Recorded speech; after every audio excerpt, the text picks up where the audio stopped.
වකුප් සභාව පත්කිරීම සහ ඒ වකුප් සභාවට පත් කරන පිරිස් චෝදනා තිබෙන ඉතාමත්ම සමාජ විරෝධී පිරිසක් කියන වග මාධ්‍ය ප්‍රකාශය තුළ කර තිබුණා.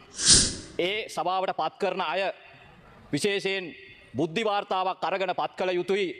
ඒකෙන් අදහස් කරන්නේ අදාළ මන්ත්‍රීවරයා මුළු සමස්ත මුස්ලිම් සමාජයේම අපට සැක සහිතයි, අවිශ්වාස සහිතයි. ඒ නිසා අර පරණම දේශපාලන පුරුද්ද තුලම ඉඳගෙනම මුස්ලිම් සමාජයේ චරිතය ඝාතනය කරන්නද ඔබතුමන්ලා උත්සාහ කරන්නේ කියන ප්‍රශ්නය ඒක විපක්ෂ නායකතුමාත් අනුමත කරනවාද කියන ප්‍රශ්නය මම නගනවා. මේ ගැන කතා කරන්නේ කවුද? රට තුල මේ ජාතිවාදයේ වපුරලා පල්ලි ගිනි තියන්න උඩගඩි දීපු ඒක විනාශ කරලා ඒ වෙනුවෙන් වැඩ කරලා එහෙම කරපු අයව රකින්න මැදිහත් වෙච්ච අය අද අපේ වකුප් සභාවේ පත් කරන අය පිළිබඳව ප්‍රශ්න කරන තත්වයකට පත් වෙලා තිබෙනවා.